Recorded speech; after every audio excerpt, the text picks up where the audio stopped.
The very first time that I saw your brown eyes, your lips said hello and I said hi. I knew right then you were the one. But I was caught up in physical attraction, much to my satisfaction. Baby, you were more than just a friend. And if I ever fall in love again, I will be sure that the lady is a friend. Yo, once again, it's on. Back at you one more again, Real Kens TV in the house like kitchen sinks. Now, before I get into today's video, if you will, understand that I'm the self-proclaimed Mr. 30 Minutes or Better, meaning that anytime I drop a story, it's guaranteed to be 30 minutes or better. So if you're on your way to work, you're at work, you don't feel like being there as we so often don't, you're on your way home from work, you need to laugh, you need to cry. Perhaps you're trying to lay down and take a nap, or you're trying to go to sleep at night, depending on whatever time you're listening to or viewing this video, or you're just in the mood for a good old-fashioned true, keyword being true, penitentiary / life story / life experience, this is the channel for you. If you like your 8 to 12 to 15 minute videos, absolutely nothing wrong with that whatsoever. But at Real Kens TV, it's 30 minutes or better. So with all that being said, there is a message. First, I'd like to say Happy New Year to everyone. I hope everyone had a fun, enjoyable, but most importantly, safe evening and morning, if you will. I definitely did. Turned up. Might have turned up a little much, but I'm starting to feel normal again, to say the least. Now, before I get into today's video, I'll jump in the comment section. Let me know where you're chiming in from. I'm in Lexington, Kentucky, man. You know what I mean? What city and state you in, man? Representing what country? You know, New Year's is supposed to be one of those things to where it's supposed to be a joyous celebration. It's supposed to be, you know, okay, you're leaving one year and you're going into the next year, and all the things that perhaps you weren't able to get done, accomplished, or what have you in the year that you're leaving out of, perhaps in the next year, which is 2025, you're able to accomplish those goals. It's a celebration. Little situation happened. I'm not even gonna call it a little situation, just figuratively speaking, it's a major situation. Woke up this morning, I seen the news,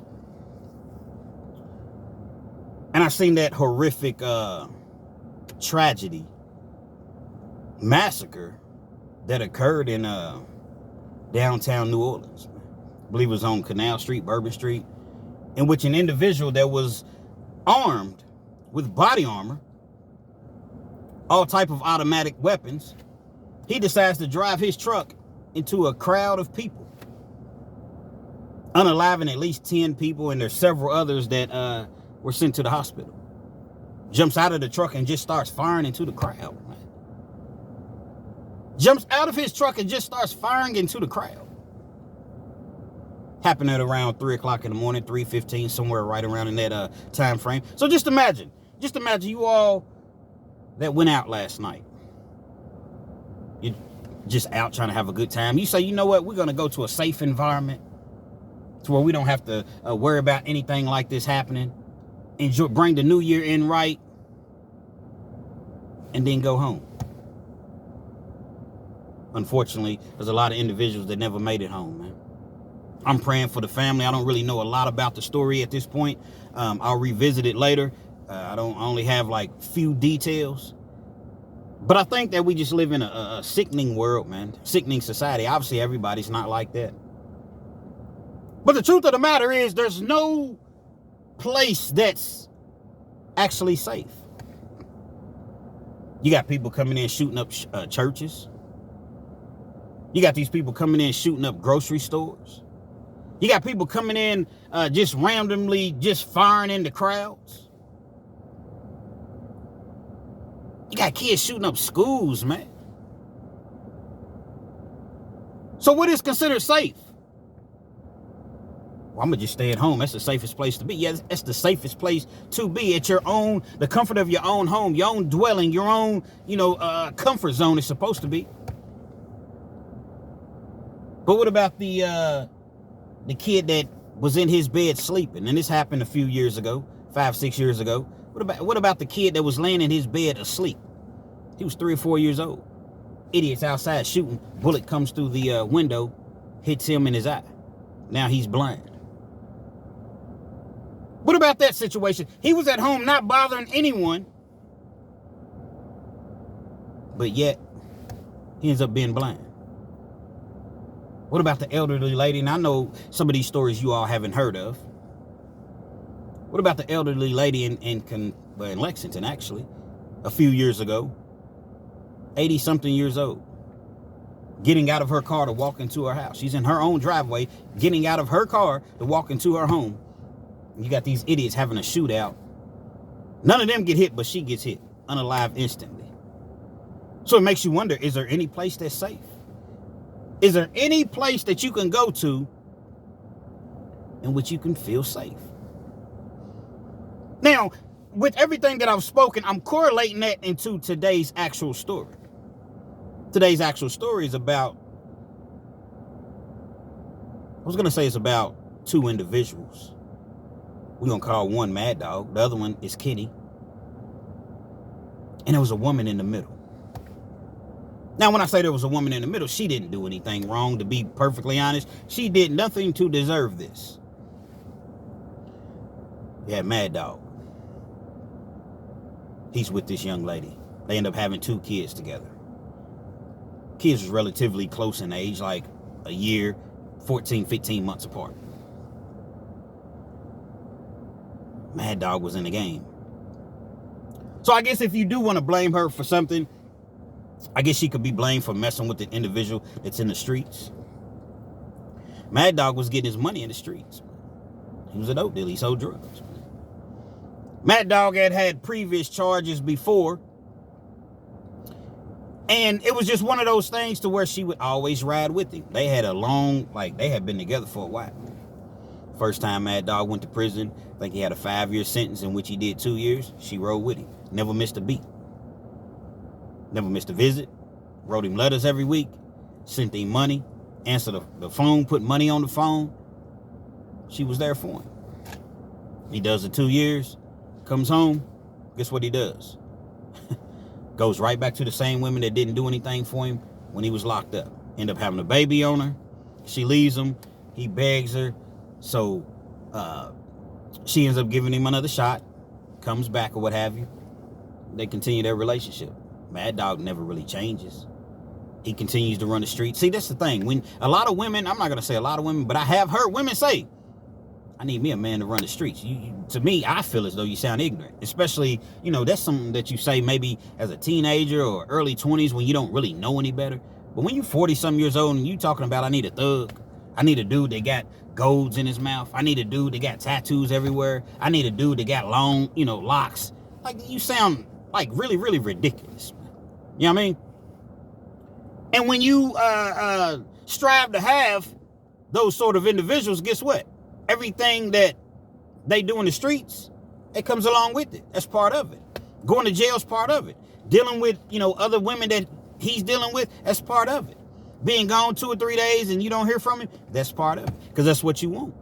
Now, I'm not saying that this young lady particularly wanted that. I just think that she was just in love with Mad Dog. And he kept telling her that he was going to leave the game alone and that he was going to change. And she believed in him. She believed in Mad Dog more than Mad Dog believed in himself. But when it was all said and done, it seems as though Mad Dog was just running game to keep this lady by his side. He ends up catching another case. When he catches this case, he gets caught with a gun. There's a gun in the house. I'm not sure exactly how the police, why they were at the house, but they came to the house. They found a gun. She had believed that someone had set them up because they knew exactly where it was. It's not like it was out in plain sight. They went directly to it and it was hidden. It was put up. She did everything that she could do to take that case. Because the way that it works is if you're a convicted felon, you get caught with a gun, then that's not good. Sometimes the feds will step in and pick it up In this case, this is exactly what happened. The Fed stepped in, picked the case up. She did everything within her power to take that case for him. She wasn't a felon. So being that she wasn't a felon, all it would have been for her was a fine. Because it was an unregistered gun. They knew that it was Mad Dog's gun. They threatened her. They threatened to take the kids away. And, there was nothing else that she could do. So Mad Dog ends up getting 10 years in the feds. Federal time, you do 85% of your time. So 10 years, you're going to do 8.5 years. They do have like a drug program that'll knock maybe a year off your sentence. So you could come home in about 7.5 years roughly. Now, this was years ago. Now they got like the First Step Act, which gives the inmates a good time in the feds, but it's only for certain crimes. I'm not sure if it even applies to like a gun charge. I know it definitely doesn't apply to violence and sexual charges. But nevertheless, he ended up having to do about 7.5 years. Just like the first time when he had the 5 years in the state, in which he did 2 years on it, she never missed a beat. He wasn't even close to home. They kept him in transition. So he might be in Oklahoma for a year, then he might be in Arkansas for a year, then he might be in West Virginia, and he was everywhere. She never missed a beat. Obviously, she couldn't visit as much as she wanted to visit because he's out of state. But she made sure that he had money on the phone. She made sure that he had letters. She made sure that, he was comfortable while locked up. But at the same time, she's out here struggling on the streets, trying to take care of 2 kids because he's gone. And all this hustling that he did out in the streets, there was no money left. The little money that they did have in the shoebox, guess what? When the people came in and grabbed the gun, they grabbed the money. 20, 30,000 that was put up. He has to have a lawyer. He has to have commissary. The feds typically don't even give you a bond. So you have to live in jail is basically what I'm trying to say. And she made sure that he was held down. She held this man down. 7.5 years, man. He comes home. When he comes home, she tells him, she says, listen, I can't do this. I don't have any more left in me. Okay, I've already rolled 2 beers, which I didn't, I did the 2 years and then the 7.5 years. I'm not going to be throwing it up in your face. I just want you. I want you to be here with us. We don't care, about the fancy gifts and the PlayStations. And yeah, kids like those things, but really the kids love you. They want you to be here. We want you to be here. Please just get a job and, we'll work on our credit and we can just, together, we can be a force. But with you out here running these streets, I don't have any more in me. I'm not going to deal with that anymore. He hits the ground running. She helps him get a job at a factory. He's making nice money. At this time, he's making $16, $17 an hour. That was decent money. This was some years ago. So that was pretty decent money, especially a felon. But see, the thing about it, when you come out of the feds, a lot of people don't know this, but when you come out of the feds, the background check that they do on you, it's like they do a state background check. They don't do a nationwide background check on you. So it's weird. You come out of the feds, your background doesn't even show up on a background check, a standard background check from a job. It's weird. But you come out of the state, everything that you did is right there. Voila. He's working at this factory. He's working like 6 days a week, 12-hour days. He's doing everything. He's not going out. He's coming straight home. They going to church from time to time. He's in his kids' lives. They're going to sports activities. And, he's really, really being the man that he promised to be.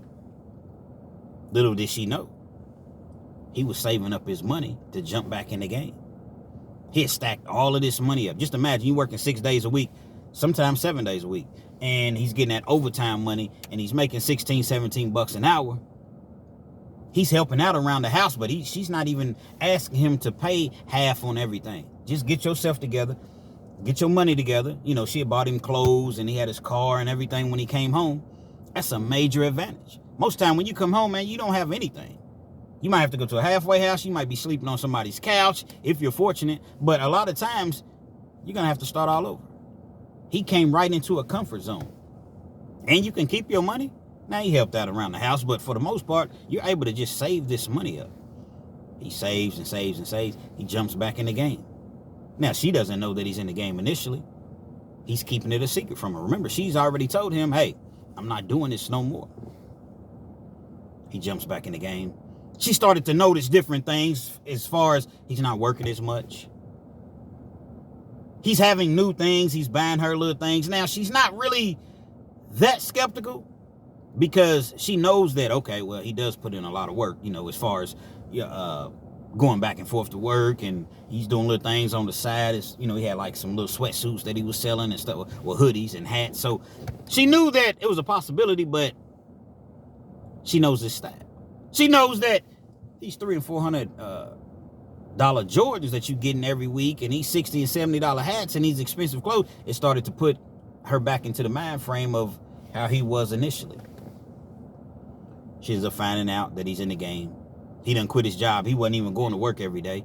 Once he's back in the game and he, kind of raising his clientele up, what do I want to go work for $16, $17 an hour for? That was his mentality. That's not the right mentality to have, but that was his mentality. I got to work all week long to bring home $700, $800 when I can make this in a day. He's stacking his money up. He's stacking. She tells him, I told you. What did I tell you that I was going to do if you end up getting caught up again? I don't want this in my life. I don't want this to be, I don't want the kids to see this. The kids are getting older. We done all been here for you. We done rolled this thing out. I know, baby, I'm trying to get us out of this situation. What situation? I'm a nurse. I make good money. What situation are you trying to? I just want better for us, baby. I want us to be able to just go on trips, 3 or 4 times a year. And I want the kids to have everything that they want to have. And all the years that I miss, I need to make up for this time. We don't care. We want you. What's Uncle Sam say? We want you. We don't care about any of these other things. I'm giving you another ultimatum. Leave the streets alone or I'm done. All right, baby. I'm going to leave the streets alone. He ends up having a secret indictment out for him. And he hadn't left the streets alone. He's just telling her that he was done with the streets. Yeah, he scaled back. But he wasn't totally done with the streets. He got a secret indictment out on him. He done sold to an undercover, an informant. They come and get him. Back to prison he goes. He starts off in the county jail. It's a process. You start off in the county, you going, you fighting your case or what have you. Back to prison he goes. Luckily for him, it wasn't a federal case. I don't see how it wasn't a federal case, but it wasn't a federal case. So he goes back to the state. The state ends up giving him 10 years.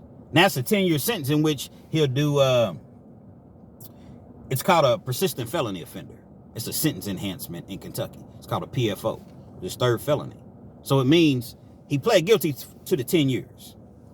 Being that he pled guilty to the 10 years, he had to do 6-6. That's what they call it, 6-6. 6 years, 6 months before he had an opportunity to come home. Takes that plea deal. Otherwise, he looking at life.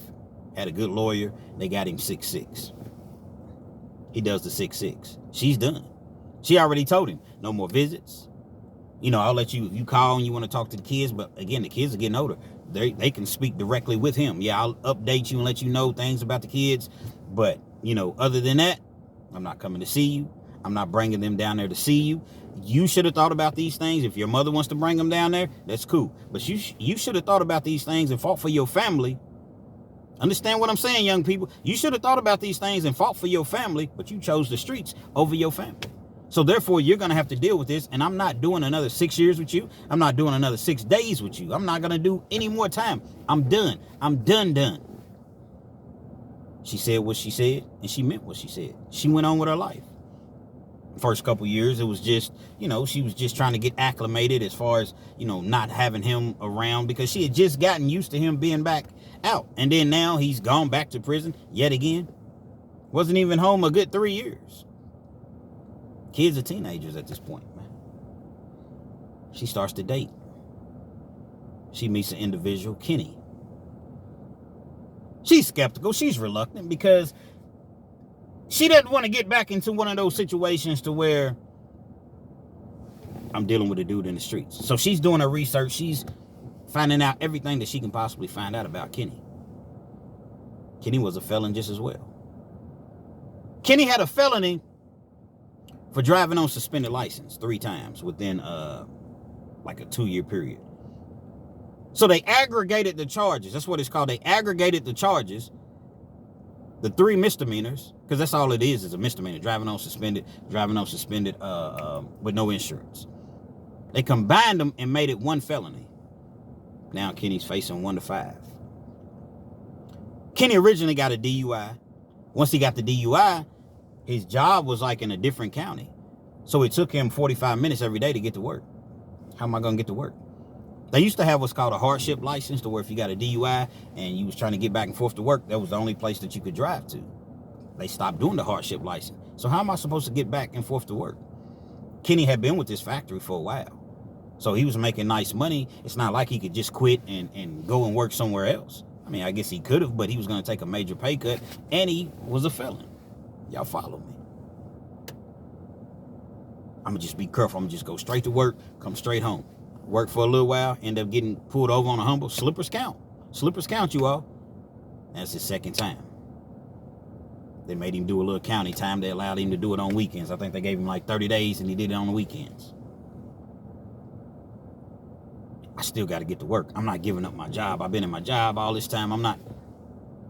End up getting caught up a third time. Third time he got caught up, they aggregated the charges, as I mentioned, indicted him. You can indict a ham sandwich. They indicted him, and he ended up taking a plea deal. He took a plea deal, 5 for 5. Driving on suspended now, 5 for 5. Meaning that we're not going to send you to prison, but if you mess up, you got to go and do 5 years, and you got to be on probation for 5 years. That's wild. But that's just what it was. So that was something that Kenny had gone through prior to meeting this young lady. And when he met her, he was done with his probation. He had completed the 5-year period in which he had to remain on probation. Ended up getting his license back. Everything was cool. He had his own place. As I mentioned, he's been at his job for a while. He had one prior child, but there was no drama with him and his child's mother or what have you. So everything was good. This guy just seemed to really, he was good with her kids. He seemed to be the dream guy for her. They take the next step. They, become exclusive. They end up moving in together. All the while, Mad Dog is locked up. At this point, he's about 4.5 years in. I say about 4 years in at this point. She gets pregnant. She gets pregnant by Kenny with twins. Mad Dog's not very happy about this situation at all. Although he's not able to directly speak with her on a regular basis. And if he did, it was supposed to be about the kids. But it always turned to, so what's up with us, man? You know what I'm saying? Do we ever have a shot of getting back together? I've been in here. I've really had some time to sit down and reflect and think about some things. And I understand what you was trying to tell me all the while. It just took me. I'm glad that you understand. And I'm glad that you've changed your mindset. But I've moved on. I gave you all the opportunities in the world. I wish you nothing but success and luck. And I'm always care for you. We have kids together, but I've moved on. I'm happy with somebody else now. Mad Dog is furious. I'm not quite understanding why he's so upset, but he's furious. He's mad at her. He's mad at Kenny. Another couple years goes past. Mad Dog ends up getting out. When he gets out, guess what? Directly has a problem with Kenny, her new man. At this point, the kid's a couple years old. Well, about 1.5 years old, something like that, the twins. Now, their kids that they have together, like I said, they're teenagers at this point. Anything that Mad Dog could do to cause any sort of strife and any sort of problems within their relationship, he was doing those things. He was saying little slick stuff to Kenny or whatever. Now, these two never really even knew each other. Kenny wasn't really no street dude like that. Mad Dog was a street dude. Now, Kenny wasn't no punk by any stretch of the imagination. Paint the picture for you. Kenny was a caramel-complected dude. Kenny was probably about 175, 180. He lifted weight. He worked out, but he wasn't like big and bulky or anything like that. He just, he just stayed in shape, did calisthenics, things of that nature. Had short hair. I don't know, he's 5'11"ish. He was right around 5'11". Now, Mad Dog was a gorilla. Mad Dog had to be about 6'2", wore glasses. Dark-skinned dude. It's a gorilla, man. This dude was a gorilla. Like in the weight pile in prison, man, he's taking 315, doing 5 sets of 10s, man. With 315, with his legs in the air. Put your legs in the air to where your feet is not on the ground, and you're on that bench, and he's just doing 5 sets of 10 like it's nothing, man. Dude was an absolute monster, and he had a his mentality, he always talked about being aggressive. You got to be aggressive, man. And that was his mentality. And going to prison, one could imagine. You have to have that mentality somewhat in prison. So bringing that mentality to the streets, though, is totally different things. That'll get you, it'll get your noodle pushed all the way backwards, man. You know what I mean? Get your wig split, man. Somebody will blow your head off, man, acting that way, because ain't nobody gonna fight you. Look how big you are. And I know you just got out of prison. I'm not getting ready to fight you. I'm going to use this thing. Thing is, Mad Dog still, although he had prior felonies, rather get caught with it than without it. That was his disposition. A lot of people feel that way. A little situation had occurred to where Mad Dog's son was getting, he had done something to the mother, was acting as though he was gonna, hit the mother. So he goes over and he kind of snatches the son up. He don't hurt him. He don't throw him up against the wall. He doesn't do anything. But Kenny's like, hey, man, this is your mother, man. You need to respect your mother. Respect this house, man. Well, the son had a problem with that. So guess what he does? He goes and tells his dad, you put your hands on my son? Are you crazy? You put your hands on my son? Look, fam. Look, player. That's how they were talking. Look, player. I put my hands on your son, but I didn't do anything to harm your son. Basically, I was stopping him. He was about to hit his mother. So I grabbed him and I told him, nah, man, this is not. Nah, my son said you put your hands on him, man. You fought him like a man. Hey, man, I don't want to call your son a liar, but your son is lying, man. I never put my hands on him. Nothing like that. Everybody was there. Ask them what happened. Nah, it's on when I see you. Now, Mad Dog didn't like Kenny anyway. Why? Because he took his woman. He felt as though you done took my family, man. You walk around the house with your boxers on and my kids is in the house. Not saying that he literally did that, but that was just his frame of mind that he had. I'm going to get you. I'm going to get you. Now, Kenny's a convicted felon. He don't have no guns. He don't have no way of really, really protecting himself other than, throwing his hands. Again, he wasn't no punk or anything like that, but, I mean, Mad Dog, man, Mad Dog was like, he was a gorilla, man. Kenny's walking down the street one day. He don't even see Mad Dog coming. Mad Dog hits him with the car. Boom! Now, Kenny seen him, but he didn't see him. So I guess let me break that down for you. You know how like something, you may not see something initially, and you just kind of turn your head, and when you turn your head, like at the last moment, you see it and you react. And that's what Kenny did. He jumps up. So when he jumped, Mad Dog was really trying to kill him. He landed on the hood of the car. He rolls over, falls on the ground or whatever. Luckily, he didn't get hit with the front end of the car, the grill. Mad Dog jumps out of the car. He got a couple of his partners with him, but they don't do nothing. They just there. Mad Dog beats him, man. I'm talking about beats him bad, man. He was already shook up from being hit with the car, and then, Mad Dog's probably, 280? Big dude. He might be 300. Punished him. Boom, he ERs him, man. I say ERs, he put him in the hospital. He had to stay for a couple of days. Beats the brakes off of him. When a situation occurs, Kenny's kind of torn. He don't really want to do any pressing charges, but he's like, man, this dude, man, and, and he was feeling the pressure from the young lady. No, you need to press charges on his ass. So they ended up going downtown. They pressed charges. Kenny was a civilian. He was a working dude. Again, he wasn't in the streets. He presses charges. We're in a Commonwealth state. It don't take much. It don't take much. You can just say somebody did something to you, and they'll come and arrest you if they choose to.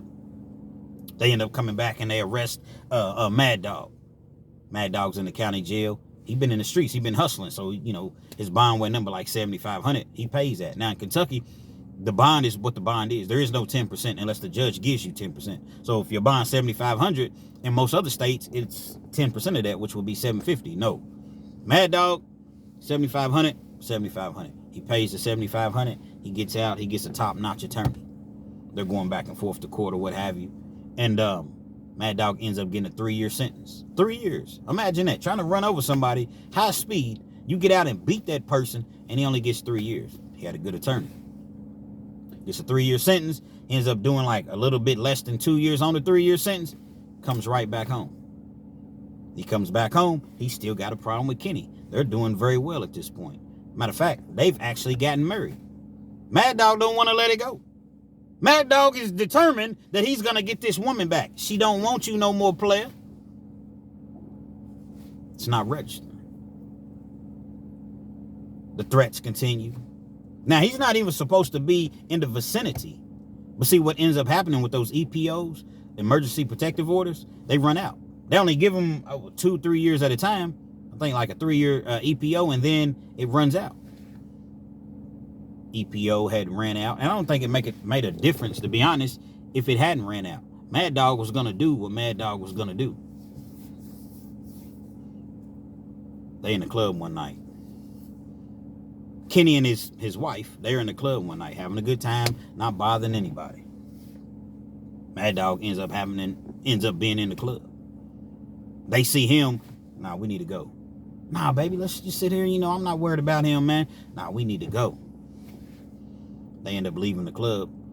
Now, Kenny feels some type of way because he's like, come on, man. Like, I'm not a punk, man. This dude is not going to just keep, is he a Michael Myers, Jason somewhere? Every time I go somewhere and I see him, we got to leave. This time he's not going to catch me off guard. It's going to be what it's going to be, but he's not going to catch me off guard this time. He'd always keep a bottle in his back pocket whenever he went to the club.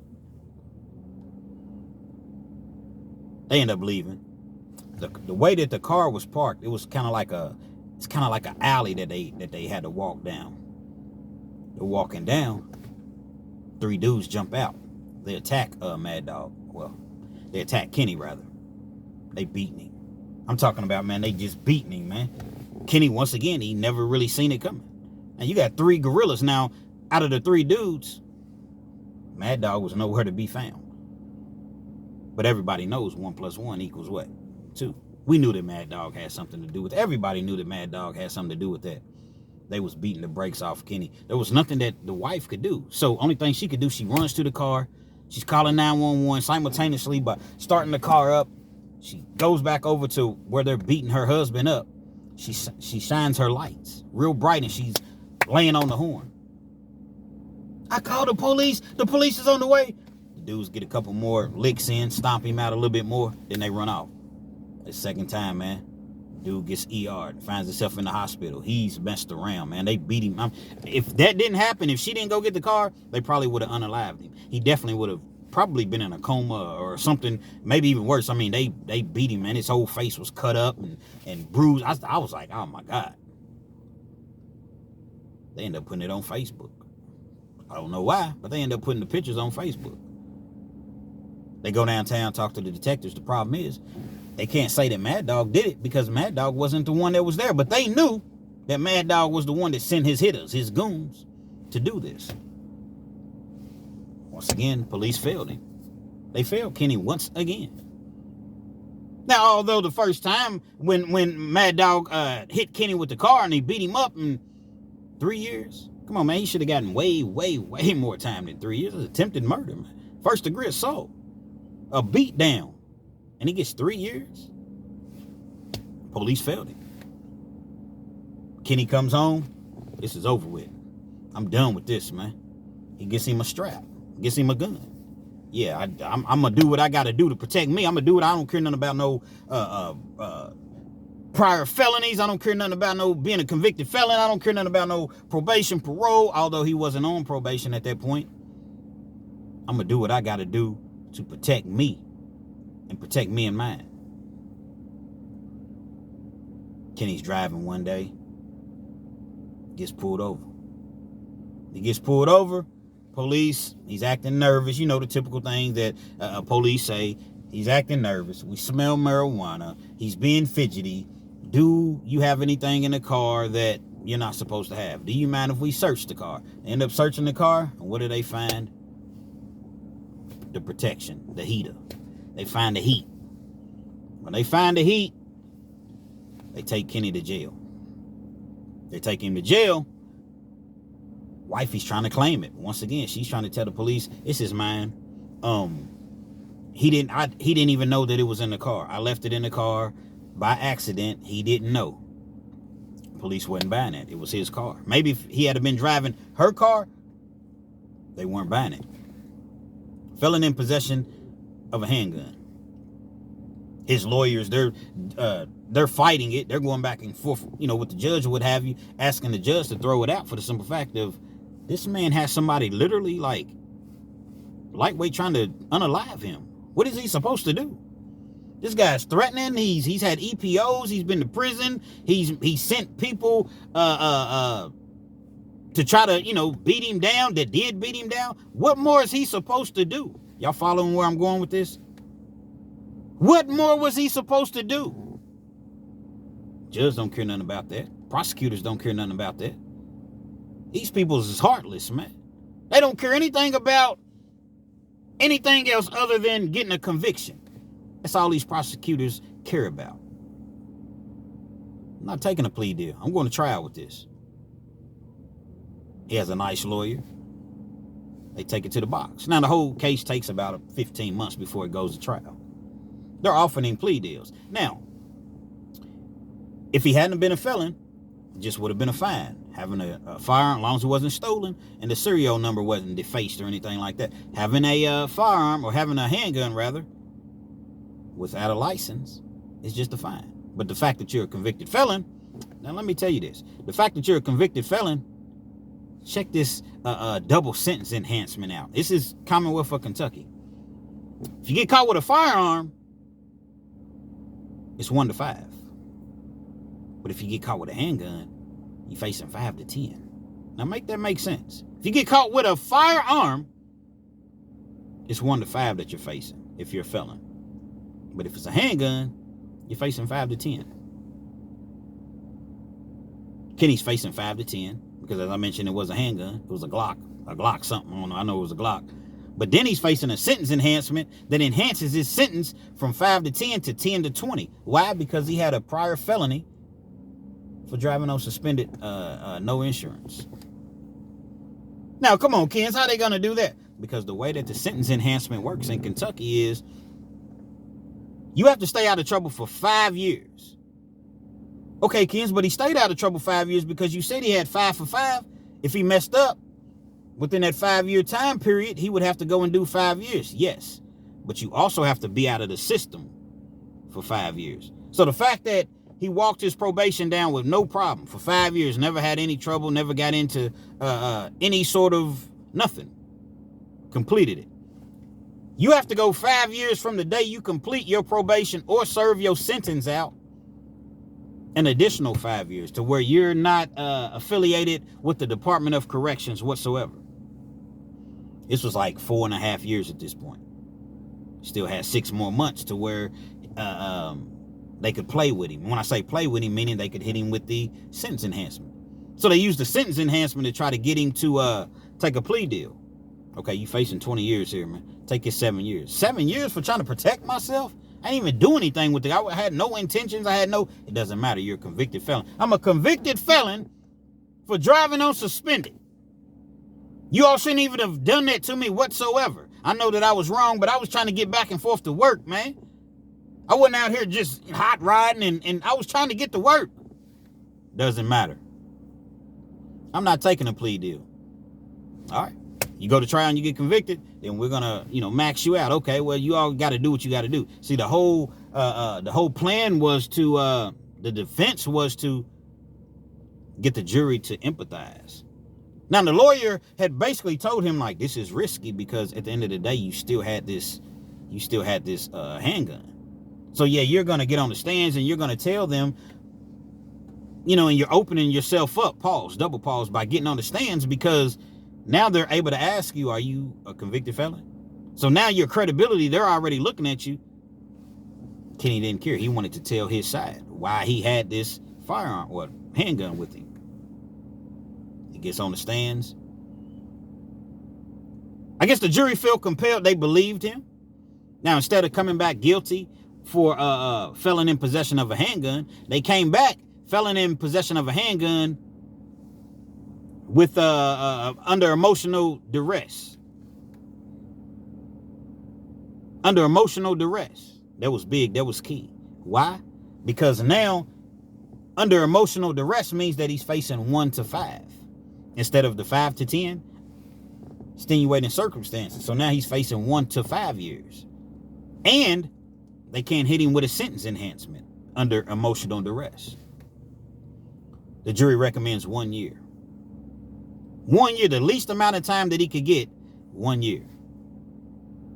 Now, although there was probably the best possible thing that could happen, other than they're coming back with a not guilty verdict, and that was going to be very difficult to do, there was still another felony on his record.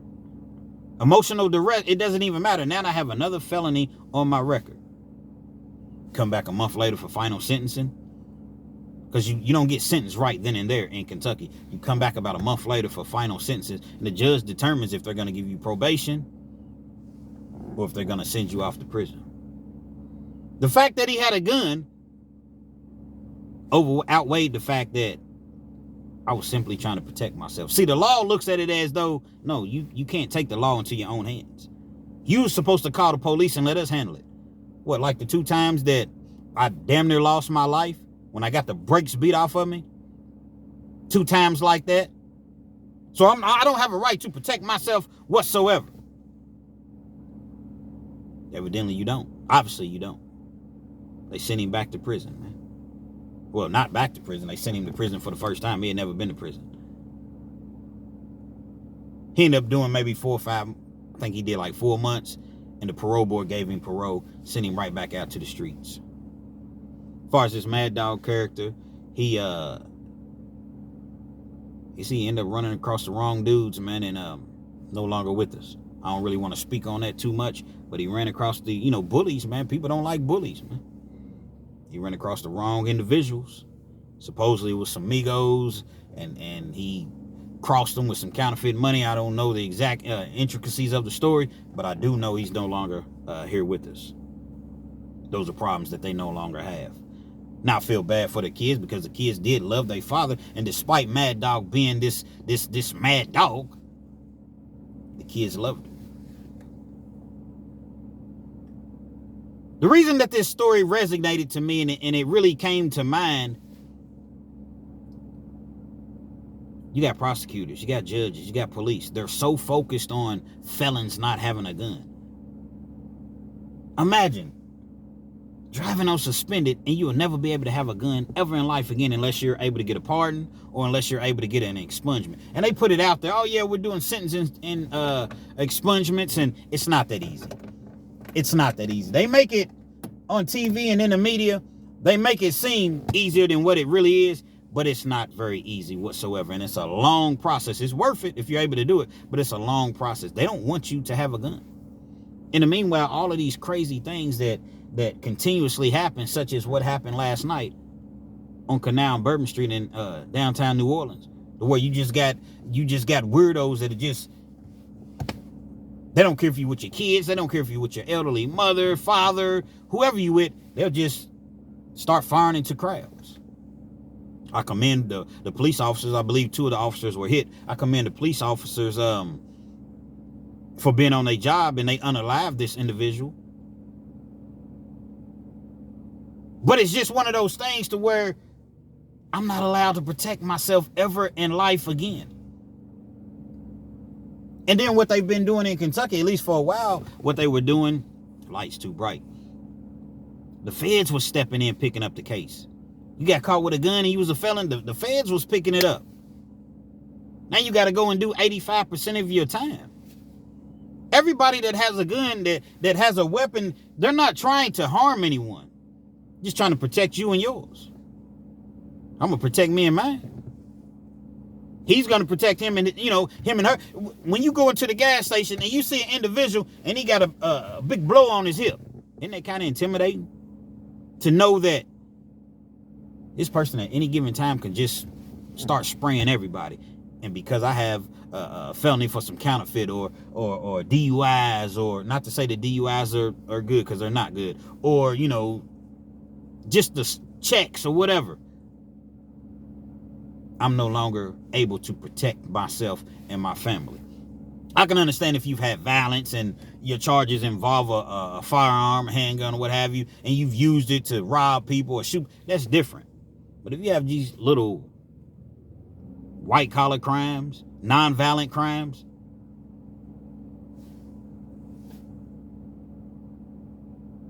just think if you're in a situation, and I've seen situations before, to where it was your life or theirs.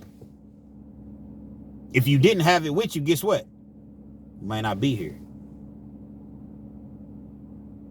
I told a story about a young man that was at a strip club, and they was sitting on his car, and he asked him nicely, and him and his wife was just trying to leave, and they was assaulting him and hitting him and jumping him, and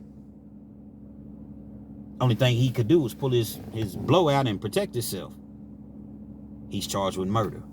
He ended up getting convicted of being a felon in possession of a handgun. Their whole disposition with the judge was, Your Honor, I mean, if he didn't have it, he wouldn't be here. They don't care. They don't care about any of that. You find yourself in a situation such as what happened on Canal Street. And you got this individual that's just shooting at everybody, and you pull your weapon out and you fire at him. Guess what? Better not be no felon. Because I know in the state of Kentucky, you could save 1,000 people. They still going to charge you. They're still going to charge you. It's a sad situation. It's a sad society that we live in. And basically, you're not safe anywhere.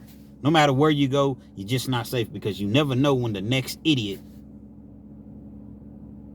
is going to decide to drive into a crowd or shoot into a crowd, or both, as this individual did last night, man. Keep your head on a swivel. Try to avoid any sort of controversy. Somebody cuts you off in traffic and flips you off and fuck you, motherfucker. Just let them go, man.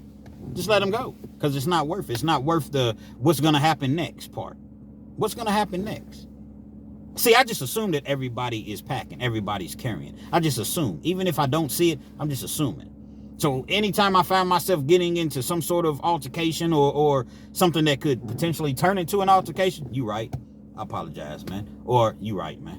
And I just go on my merry way, because I know that I'm not playing on an even playing ground as these other individuals. See, they try to make it as though felons are the ones that are causing the most ruckus and committing the most heinous and violent crimes, but it's not. The truth of the matter is, most of these individuals that's doing these things, they don't even have a criminal record. They don't even have a criminal record. These individuals that are doing these most heinous acts, unaliving kids and elderly people and just innocent people, they don't even have a criminal record. But yet the individuals that have felonies, we're the scum of the earth. Make it make sense. Real Kens TV. Hopefully you like the video. Feel free to comment. Definitely share. Subscribe to the Chizzout if you're not already subscribed. And be sure to hit that post notification. So anytime I bring you this action and this heat, guess what? You're amongst the first to receive. It's getting dark. I wanted to bring you all this message. I'm praying for the families, all the families in New Orleans that lost someone, that had some, was affected by this tragic event. And all I can continue to say is, man, just keep your head on a swivel, man. Keep your head on a swivel, because I'm sure that those individuals that went out last night never in a million years imagined that they wouldn't return home because an idiot just decides to start shooting in the crowd, man. Y'all be safe.